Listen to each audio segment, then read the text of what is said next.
बाहर सारी तुर बोली संजय के वटाप का हार्दिक स्वागत करता है। सारी के बोली ऐसे लगी बोला गोली से कैसे लगी तोर बर लहू सुआ पखी साड़ी सुन लो मोर सारी सुने खबर आई बहो कुआरा कथरे तय हवस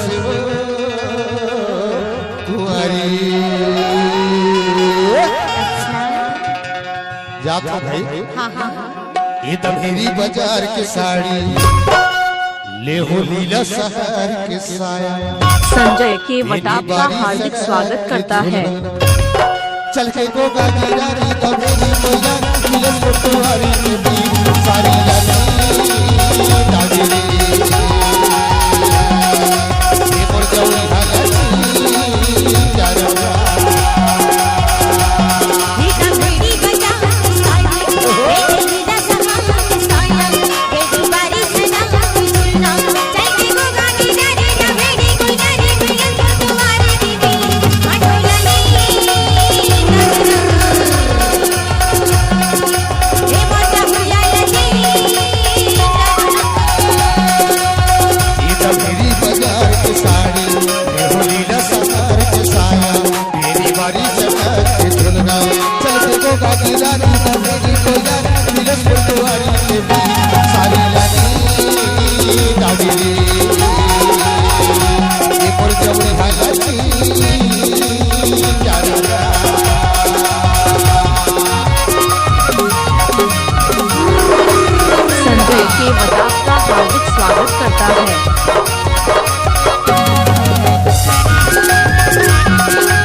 ले चल के भेजरी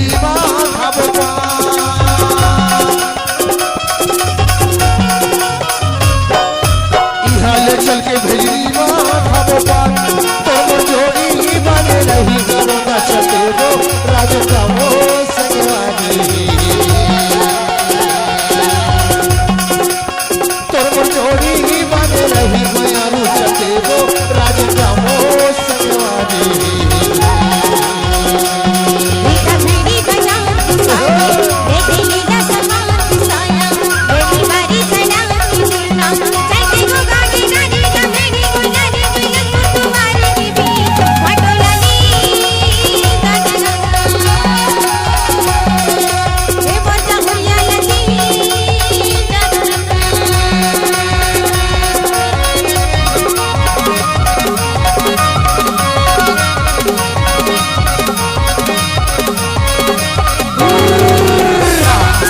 संजय के वटाप का हार्दिक स्वागत करता है।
सफर के साया मेरी बारी जगह की झुलना चल के गोगा गिरारी तो मेरी कोयार मिलन तुम्हारी के बीच सारी लगी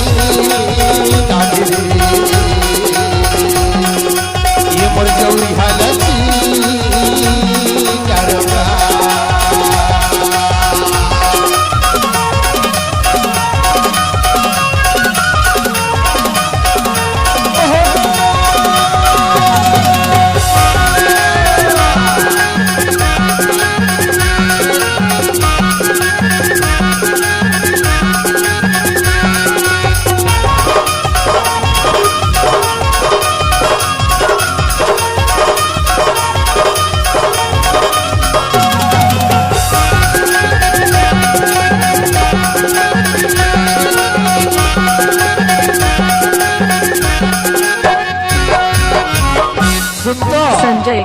आपका ताकि हार्दिक कहे कि स्वागत गेहूं की करता रोटी में है। घी ले ले हाँ हाँ हाँ सच बात ना कही जी हाँ जी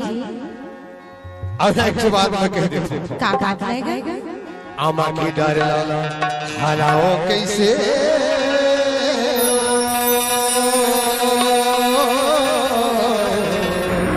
ऐसे तै तो दूरी हम रैथस रे हाँ हाँ फोन लगा तो कवरेज हो जाते ऐसे मैं बनाओ कैसे करे आवे चल ठीक है नहीं आज होगा पक्का पक्का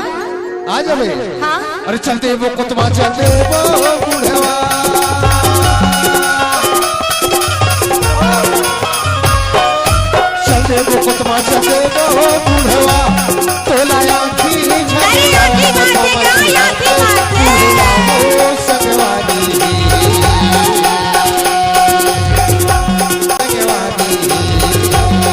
बेटा भेड़ी बजा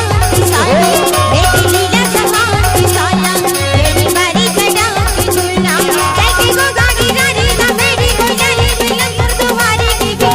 बटोला नी गाड़ी गाना ये बोला हुआ लजी मेरी बाजार के साड़ी ये होली का समार के साया मेरी बारी सजा के झुलना चल के वो गाड़ी गाड़ी तो मेरी तो यार दस पर तुम्हारी के बीच सारी लगी गाड़ी रे ये मोर जौरी हालती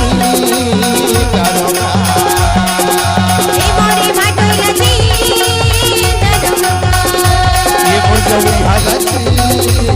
गाना रे ये मोरी बटोला नी गाना ये मोर जौरी हालती गाड़ी रे ये मोरी बटोला नी गाना ये मोर बटोला नी गाना ये मोरी बटोला नी संजय के वटाप का हार्दिक स्वागत करता है।